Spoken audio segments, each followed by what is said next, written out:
అందరికీ నమస్కారం. నేను మీ పిసిరెడ్డి. ఒక సమస్య మీద పోరాటం చేయాలి అంటే, ఆ సమస్యకు సంబంధించిన పరిష్కార మార్గం గూడా మన దగ్గర ఉండాలి. సమస్యకి సంబంధించిన పరిష్కార మార్గం మన దగ్గర లేకుండా పోరాటం చేయడం అంటే అది నిజంగా తలా తోకా లేనటువంటి పోరాటం. నిన్న రేణు దేశాయ్, రష్మి గారిలో ప్రెస్ మీట్ చూశాను. ఎందుకోసం అంటే వీధి కుక్కలకు సంబంధించి గౌరవ సుప్రీంకోర్టు వారు రాష్ట్ర ప్రభుత్వాలకి ఒక నోటీస్ ఇష్యూ చేసింది. వీధి కుక్కల వల్ల చాలామంది ప్రాణాలు కోల్పోతున్నారు. అంటే ముఖ్యంగా పసిబిడ్డల మీద దాడి చేస్తున్నాయి. వీటికి సంబంధించి మీరు ఏమేమి చర్యలు తీసుకోబోతున్నారు? ఏదన్నా జరిగితే రాష్ట్ర ప్రభుత్వాలే బాధ్యత తీసుకోవాలి. ఒక నోటీస్ అయితే ఇష్యూ చేసింది. దానికి సంబంధించి భారతదేశంలో ఉండే అన్ని రాష్ట్ర ప్రభుత్వాలు ఏమి చర్యలు తీసుకోబోతున్నారు వీధి కుక్కలకు సంబంధించి అనేది సుప్రీంకోర్టు వారికి వివరణ ఇవ్వాలి. అంటే కొంత టైం తీసుకుంటారు. ఒక 40 రోజులు 30 రోజులు టైం తీసుకొని వాటికి సంబంధించి ఒక ప్రణాళిక, ప్రజల నుంచి సూచనలు, ఇలాంటి సామాజిక కార్యకర్తలు, జంతు ప్రేమికుల నుంచి కూడా కొన్ని సూచనలు సలహాలు తీసుకొని సుప్రీంకోర్టు వారికి తెలియజేసి వాళ్ళ ఆదేశాల మేరకు ఇక పనిచేస్తాయి ప్రభుత్వాలు. ఈలోగానే రేణు దేశాయ్ గారు వచ్చి ఒక మీడియా సమావేశం పెట్టేశారు. సరే, మీడియా సమావేశం పెడితే ఎవరికి అభ్యంతరం లేదు. ఏదన్నా ప్రజల్ని మోటివేట్ చేసే విధంగా మాట్లాడి వీధి కుక్కలను చంపొద్దు, వాటిని రక్షించండి, అవేమీ చేయవు, లేదా అవి దాడి చేయకుండా ఉండడం కోసం ఏదన్నా టెక్నిక్స్ ఇలాంటివి చెప్తే మనకేం ఇబ్బంది లేదు. ఆవేశంగా ఊగిపోతూ కొన్ని పోలికలు పోల్చింది. ఏంట్రా ఆ పోలికలు అంటే, మగవాడు రేప్ చేస్తున్నాడు, మగవాడిని కొట్టి చంపేయాలన్న. పావురాలు గతంలో అంటే రష్మి గారు చెప్తున్నారు, గతంలో ఉత్తరాలు అందించేయి, అప్పటి వరకు వాటిని వాడుకున్నారు, ఇప్పుడు వాటిని కొట్టి చంపేస్తున్నారు. తర్వాత తల్లిదండ్రుల్ని, అవసరానికి తల్లిదండ్రులను వాడుకొని ఆ తర్వాత తల్లిదండ్రులను కూడా కొట్టేయాలన్న. అంటే ఇలా చాలా ఎగ్జాంపుల్స్. 2 వీలర్స్ ప్రమాదంలో చాలామంది చనిపోతున్నారు.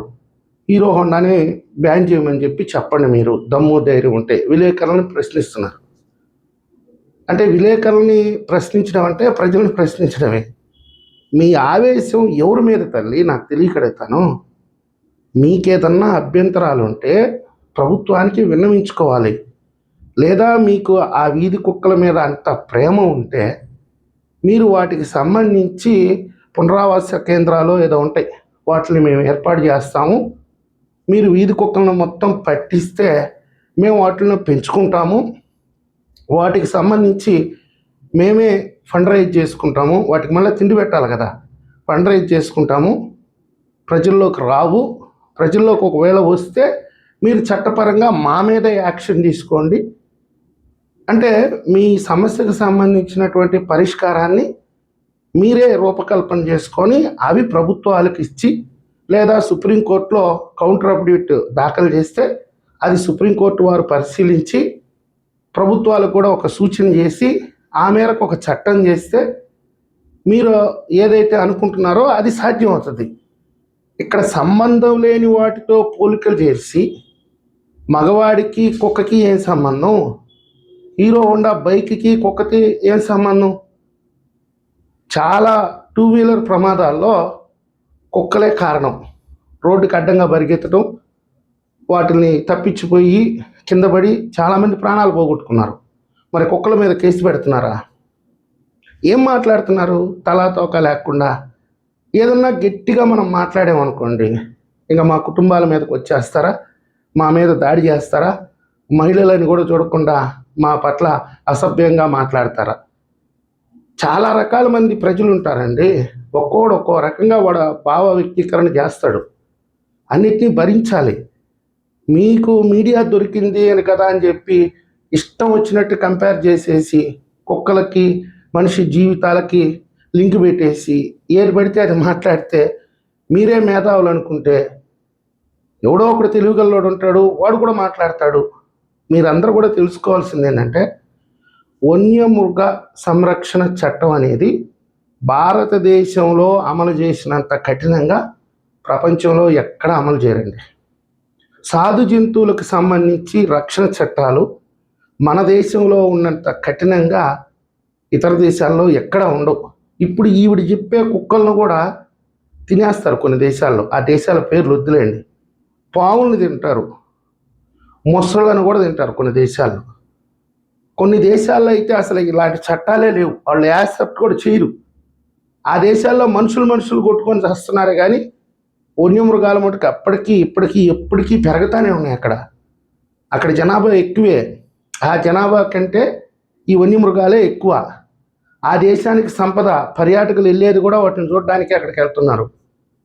భారతదేశంలో ఇన్ని చట్టాలు ఉన్నాయి, మరి చట్టాలకు లోబడే ప్రజలు ఉంటారు.